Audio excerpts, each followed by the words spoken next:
And then it hit me. I never told them all that it was an April Fool's joke.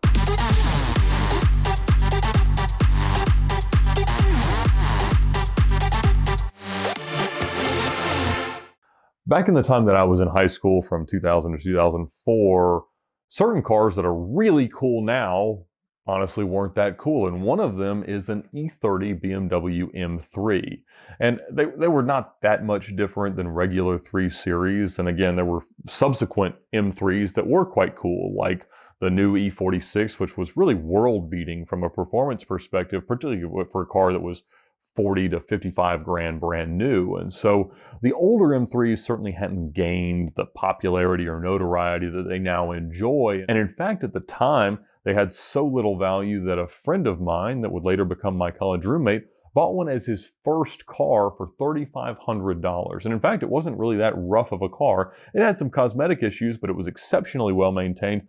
And he bought it for $3,500 from his neighbor, who had everything documented, had done everything you'd hope someone who owned a car like that might do. And he bought it as his first car at 16, 17 years old and drove it like a first car, you know, got into little scratches and things and parked it anywhere, didn't clean it, didn't do anything about it, just would generally keep up the maintenance and drove it like he stole it most of the time. And, you know, we had a lot of fun with the car, but when we went off to college at Georgia Tech, he was my roommate and he took the car with him. And by the time our sophomore, junior year rolled around, we were living in the house that was later attacked by the PCP-crazed lunatic after we decided not to buy Terrell Owens' house, which I talked about in a different story. And so he was living there with the BMW. And at some point, I guess the alternator must have failed because he had developed the routine of taking the battery out each night and charging it, plugged into the wall, inside our apartment. And each morning he would take the battery out, put it back in, and then drive it to class rather than spending the money, I presume, to replace the alternator. And at some point when that was his custom, the car got stolen.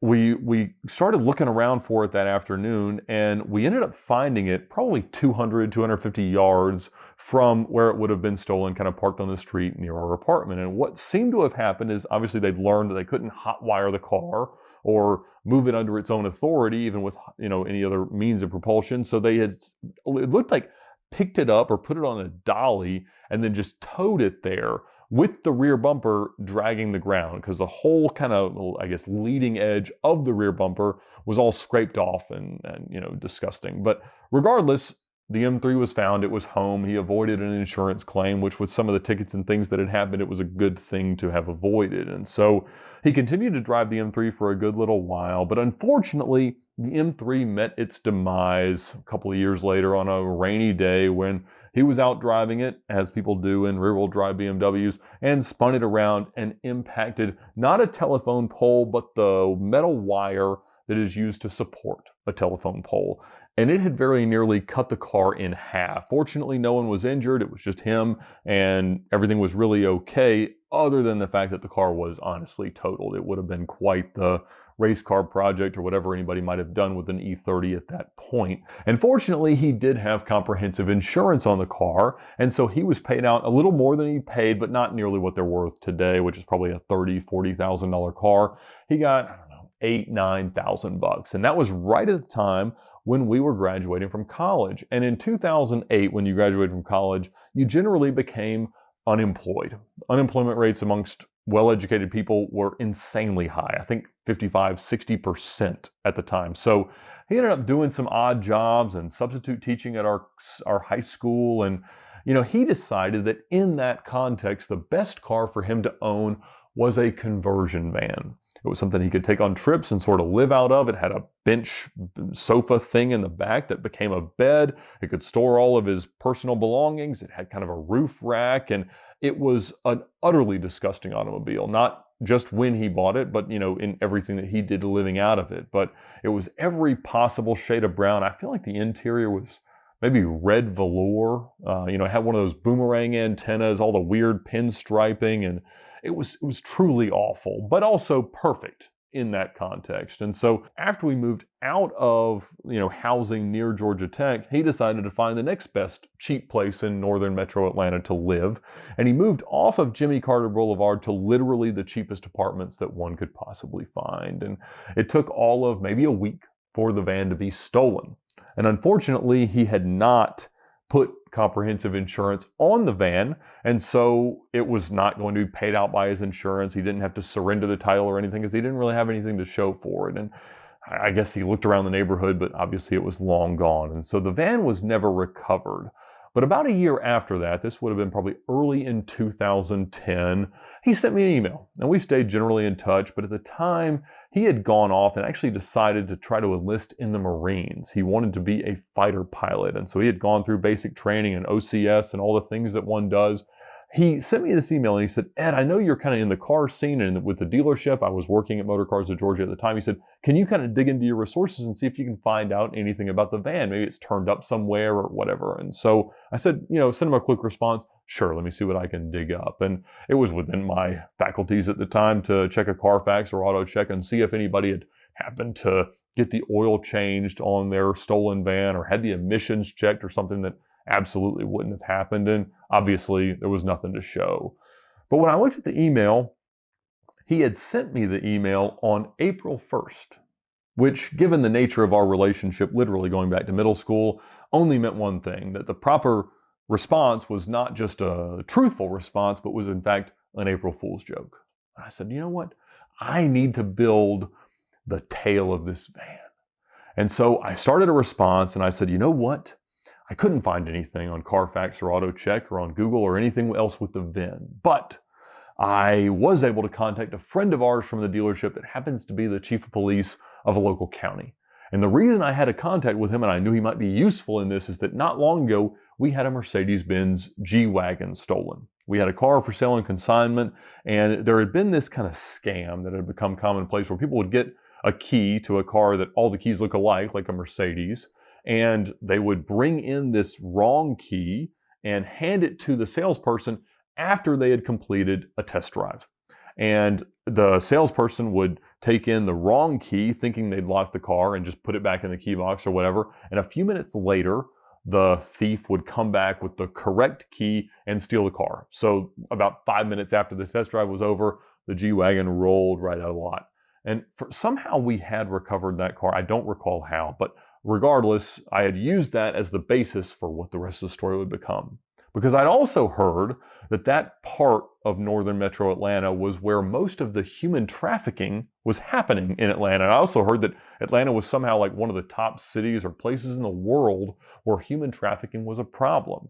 I started to build this narrative of what happens in the operation of human trafficking, something I'm obviously not intimately familiar with, but I said, the kingpins of the human trafficking would steal these luxury SUVs from places like ours. That's how I'd obviously learned about this. But then they would actually steal large vans to ship the girls around or whoever they're trafficking, whatever that means. And so this van, his van, had obviously been stolen for that use. And they'll use them until the registration runs out. Obviously, I knew my friend's birthday. I said they obviously when the point that they would have had to have an expired tag. They don't want to be, doubly offending whatever the laws might be. And so they would then scrap the vans. And this friend might have told me, I made up, that there were 3 different scrap yards kind of running up the Roswell, Sandy Springs corridor that they would use to scrap these cars. And they would give them to these places. They'd get a little bit of scrap money. And then these salvage yards would kind of start parting the cars out. And so I made up that I had contacted one of them. I made up its name and the guy that responded and fabricated a forwarded email message.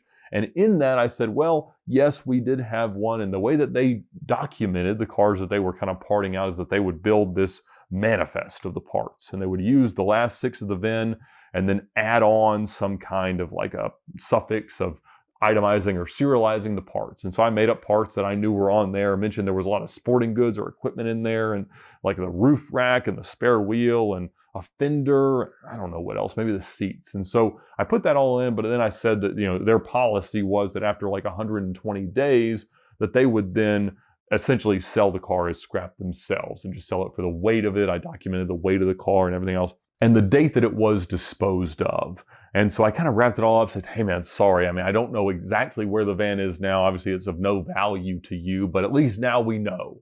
And so I sent that a response and I copied all of our mutual roommates, mutual friends, and said, we found out the story of the van. And, I'd always thought, all right, well, this is an April Fool's joke. At some point, I've got to have some big reveal of like, let them know that it was. But of course, at that time in my life, I was very busy selling cars, doing other things. And so I never got around to it. So the next day I went back to work and didn't think anything of it. And so I just went on with my life. And we'd stay in touch, talk every once in a while, but that didn't really ever come up. But about 5 or 6 months later, we were both at a friend's wedding. And I'm like, oh, it's going to be great to catch up with all my friends and see them. And so this friend, who has since then gone through all this military stuff and shared all his, stories with his friends, comes up to me. He's like, Ed, Detective Ed, the guy that found out about my van. I'm so glad. Initially, I was like, what is he talking about? And then it hit me. I never told them all that it was an April Fool's joke. I'd totally forgotten. And I was like, oh no. And he kind of looked at me. And I said, man, I'm sorry. I made all that up. You sent me that request on April 1st. Obviously, I didn't find anything. I mean, the van's long gone. Nobody knows where it is. But I just had a couple hours that day, and I decided to make up the van's demise story. And I'm like, yeah, I'm really, really sorry about that. And I just watched the color wash out of his face as he thought through all the different people that he had gone to with this, you'll never guess what happened to my van after it was stolen. And I could just see, because he's the kind of person like myself that might trade in those types of stories to, in perpetuity. And I was like, I'm sorry, April Fools. And it was just one of those awkward silences that you don't necessarily know how to cut. And, probably some stupid dance song came on after that, but it was one of those crazy moments. I'm like, oh man, I'm really, really sorry. I just got so busy and I didn't really think about it.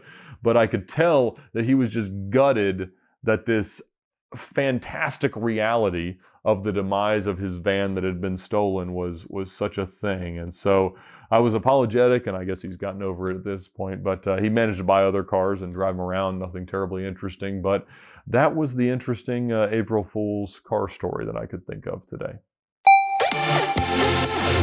Last year, Sonny and I tried out Avalon King's Armor Shield 9 ceramic coating on my Porsche 993, and it came out great, and since then it's been much easier to keep clean. You can see the story about that here, but more importantly, this month we're going to try it out on my LP640. The car's finally done being repainted, and right now AP3 is putting a clear bra on the whole car, and on top of that, we're going to put the ceramic coating to make it look better and easier to clean. So if you'd like to try that out on your car, you can click the link in the description below.